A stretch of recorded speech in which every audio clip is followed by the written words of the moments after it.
Irmãos e irmãs aqui presentes, irmãos e irmãs que rezam conosco pelas redes sociais do santuário. Jesus estabelece 3 critérios para se tornar discípulo dele. 3 critérios, vamos ver um a um. Primeiro, desapegar-se. O desapegar-se é desapegar, sim, das coisas da terra, de bens que são passageiros, perecíveis e que muitas vezes contradizem a vontade de Deus. Os bens da terra são necessários, porém eles servem para dar bem-estar a quem os possui e para servir a Deus, porque esses bens também, na pessoa de quem os possui, serve à sua comunidade, serve ao povo de Deus. E desapegar-se também das pessoas. Jesus deve ser amado mais que todas as pessoas. Quem ama Jesus mais que tudo, vai também amar as pessoas como um amor de Deus. Nós podemos, infelizmente, lembrar que temos um exemplo triste na nossa sociedade dos infanticídios. Às vezes, homens que dizem que amam e matam. Isso não é amor. Um homem que mata a mulher porque quis ir embora de casa não amava nada. Então, esse não ama, não conhece o amor. Amar a Jesus inclui, então, desapegar-se das pessoas. É amar, sim, as pessoas, mas antes amar a Jesus. E quem ama Jesus, ama com um amor libertador, um amor edificante, um amor que faz o amado crescer e que protege quem é amado. Um amor fraterno, pacífico, verdadeiro, que constrói união. O segundo critério, carregar a sua cruz. Carregar a sua cruz é assumir as responsabilidades que Deus lhe deu, cumprindo as missões que Deus lhe deu, com os talentos que Deus lhe deu e, claro, promovendo a bondade, a justiça e a paz. Terceiro critério, caminhar atrás de Jesus. Caminhar atrás de Jesus implica em imitar a Jesus em palavras e ações, tendo Jesus como modelo de mestre, que ensina a fazer a vontade de Deus, e como um guia, que guia para a casa de Deus Pai Todo-Poderoso. Por isso, então, desapegar-se das coisas e das pessoas, carregar a sua própria cruz e seguir a Jesus, são critérios para se tornar discípulo de Jesus. E Jesus depois faz 2 comparações. Primeiro, ele fala de alguém que vai construir uma torre, que precisa de fazer cálculo e verificar se tem os recursos necessários. Assim também acontece na vida do cristão. É preciso que haja preparação, boa vontade e disposição em viver a palavra de Deus.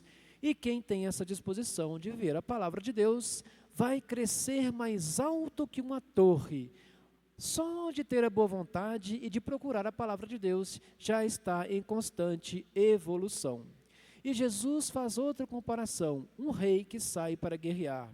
O rei que sai para guerrear, ele precisa de ter prudência, cálculo, recurso, estratégias. Da mesma forma, quem quer ser cristão, precisa de ter prudência e atenção para abraçar as coisas de Deus, seguindo os ensinamentos de Jesus e renunciar tudo que causa desunião, renunciar tudo que contraria a vontade de Deus.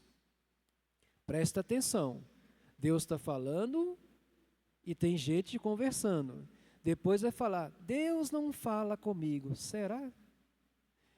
Depois Jesus, então, terminando o texto, vai falar então das renúncias necessárias, uma conclusão dos critérios para se tornar discípulo dele, porque precisa então de renunciar aos interesses particulares que contrariam a vontade de Deus, precisa de renunciar tudo aquilo que nos faz mal, que nos afasta de Deus. Por isso, mais uma vez, então, a prudência, a atenção, a vigilância, para que não nos afastemos das coisas de Deus. E cada um vigie a si mesmo, porque cada um é responsável por sua vida diante de Jesus, e cada um responde conforme o seu grau de consciência, conforme o seu grau de discernimento diante de Jesus pelos seus erros.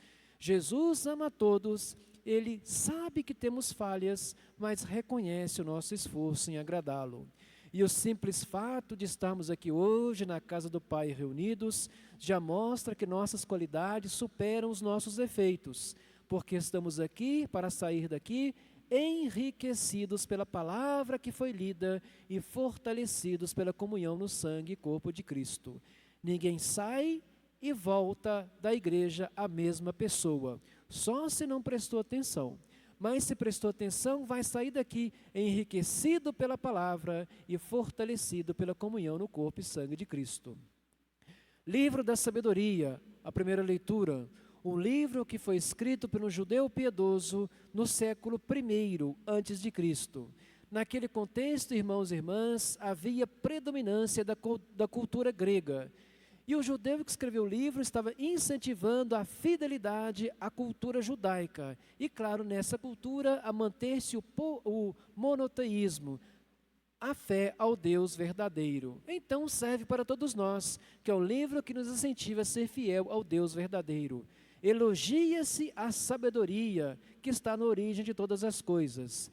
Deus criou a sabedoria e Deus concede a sabedoria àqueles que se preocupam em entender o sentido da vida. E como é que nós fazemos, irmãos e irmãs aqui presentes, irmãos e irmãs que rezam conosco pelas redes sociais, para encontrar essa sagrada, pura e bendita sabedoria? O próprio livro da sabedoria responde: a sabedoria deixa-se facilmente encontrar por quem a busca. Então, se nós buscamos sabedoria, vamos encontrá-la, porque Deus quer ser encontrado. As coisas da terra são corruptíveis, ao passo que as coisas do céu são incorruptíveis. A inteligência humana não compreende todas as coisas, porque é finita. Nem as coisas da terra ela compreende totalmente. Por isso precisamos então de confiar na sabedoria de Deus. E Deus dá sabedoria àqueles que a buscam. Aqueles que a buscam recebê-la-ão e tornar-se-ão retos de coração e serão salvos por Deus, que é a sabedoria. Salmo 89. Vós fostes, ó Senhor, um refúgio para nós. Deus dá vida e faz voltar ao pó todo ser mortal. 1000 anos para Deus são como ontem, porque o tempo de Deus é diferente do nosso. Nós, às vezes, temos muita pressa, ansiedade. Deus age pela sabedoria, o tempo dele é diferente. E o salmista diz assim: Senhor, ensinai-nos a contar os nossos dias e dai ao nosso coração sabedoria. É uma oração que se faz para aprendermos a viver melhor. E nós vamos rezar agora. Repita comigo: Senhor, ensinai-nos a contar os nossos dias. E dai ao nosso coração. E dai-nos o coração sabedoria. Estamos, irmãos e irmãs, pedindo a Deus então que nos ensine a viver melhor, que nos ensine a apreciar a vida, que nos ensine a valorizar tudo de bom que temos, que nos ensine a valorizar a vida e dispensar os momentos em que reclamamos, em que murmuramos, em que lamentamos. Um filho de Deus que é fiel não precisa de murmurar, de lamentar, de reclamar, porque ele valoriza a vida, ele sabe que só tem coisas boas e que nas tribulações ele está sendo testado, ele está qualificando a sua fé e sabe muito bem que nenhuma tribulação é maior que sua capacidade de suportá-lo. E São Paulo também lembra na primeira carta aos Tessalonicenses: aqueles que têm fé, mesmo na tribulação, cultivam a esperança. E o salmista ainda diz: o Senhor sacia-nos com seu amor de manhã. O de manhã, irmãos e irmãs, é a infância, quando nós somos apresentados ao amor de Deus pelos nossos pais. E o salmista continua: exultaremos de amor o dia todo, quer dizer, a vida inteira, depende só de nós, porque são os nossos pais que na infância nos apresentam o amor de Deus. Se permanecemos fiéis a esse Deus, vamos exultar de amor a vida inteira. Mas, infelizmente, como tem um bando aí de filho pródigo, né, igual na parábola que vai embora, que vira as costas para Deus, esquece o amor e depois que cai, que apanha, que machuca, volta para casa todo arrebentado, já que fez mal a muita gente. Claro que Deus perdoa o arrependido, mas Deus quer que o seu filho não saia da sua casa, permaneça ali e exulte de amor toda a vida, o dia inteiro. E o salmista termina: o Senhor tem compaixão e piedade dos seus filhos. A bondade de Deus, então, repousa sobre nós, conduzindo-nos dia a dia rumo à casa do Pai. Trabalhemos, irmãos e irmãs, com boa vontade, porque o nosso trabalho será fecundo e frutuoso se trabalharmos conforme a vontade de Deus. Carta a Filemon, de Paulo. Aqui há uma expressão que tem duplo sentido. Primeiro, ele vai dizer que está preso no amor de Cristo. Preso no amor de Cristo, ele está voluntariamente, porque o amor de Cristo é um amor que não prende ninguém. Ele que se sentiu cheio de amor, saciado por Cristo, então voluntariamente está nesse amor e expande esse amor por onde vai. Mas em outro sentido, Paulo também foi preso fisicamente por ser fiel ao Evangelho. E preso fisicamente, ele continua com esperança, porque sabe que sua causa é nobre, é justa, porque ele é fiel ao Evangelho.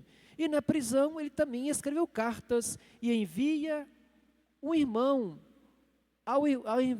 envia Onésio a Filemon, pedindo que o receba. E Paulo destaca: receba-o não como escravo, como irmão, porque Jesus acaba com as barreiras existenciais. Para Jesus, todos são filhos de Deus. Todos os povos foram criados pelo mesmo Deus Pai, têm a mesma fé e são salvos pelo mesmo Jesus Cristo e são santificados pelo mesmo Espírito Santo. Uma só fé, um só batismo, uma diversidade de ministérios, mas um só Deus. Então cabe a nós, irmãos e irmãs, amarmos, vivermos como irmãos, porque temos o mesmo Pai. O Criador é o mesmo. Temos sim as porções geográficas diferentes no planeta, mas todos são criados por Deus Pai, que ama todos, que quer salvar todos na pessoa de seu Filho e santifica todos na pessoa do Espírito Santo. Cabe a nós, irmãos e irmãs, trabalharmos na salvação. Nós trabalhamos na salvação quando nós transformamos a nossa vida em um lugar de glorificação, de honra, de louvor e santificação do nome de Deus. E fazemos isso através de atitudes coerentes com o Evangelho.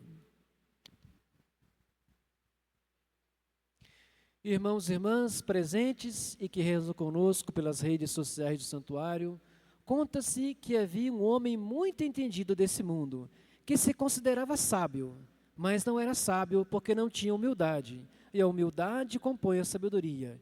E aquele homem que sabia de muitas coisas no mundo gostava de humilhar as pessoas porque se achava superior. E um dia ele tomou um barco para atravessar um rio. Enquanto ele estava no barco conversando com o barqueiro, ele procurava humilhar o barqueiro e lhe perguntava: senhor barqueiro, certamente o senhor conhece as ciências.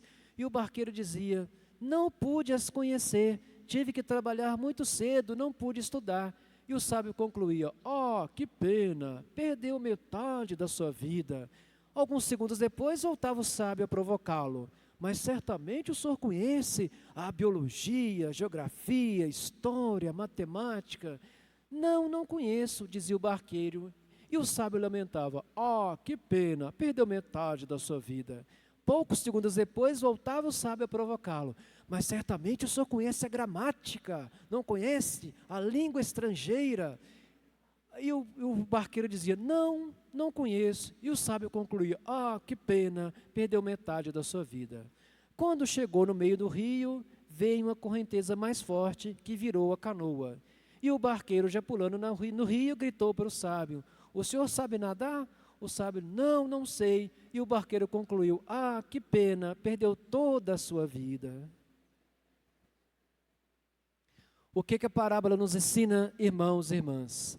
Que a verdadeira sabedoria, pura, pacífica, vem do alto, vem de Deus. E é esta sabedoria que nos capacita também para que possamos compreender as coisas do mundo, para que possamos capacitar-nos com as coisas do mundo, que são importantes também, coisas do mundo que são importantes, que aprendamos para servir a Deus, e não servir o nosso bolso, servir os nossos interesses financeiros, servir a fama. As coisas que aprendemos aqui são para servir a Deus, servir ao seu povo. Por isso, quem busca a sabedoria do alto vai encontrá-la e vai ter humildade para colocar tudo a serviço de Deus e do seu povo. Conclusões? Primeiro, para se tornar discípulo de Jesus, é necessário desapegar-se das coisas e das pessoas, tomar a sua cruz e seguir a Jesus. Segundo, aqueles que buscam a sabedoria, recebê-la-ão de Deus e tornar-se-ão retos de coração e serão salvos.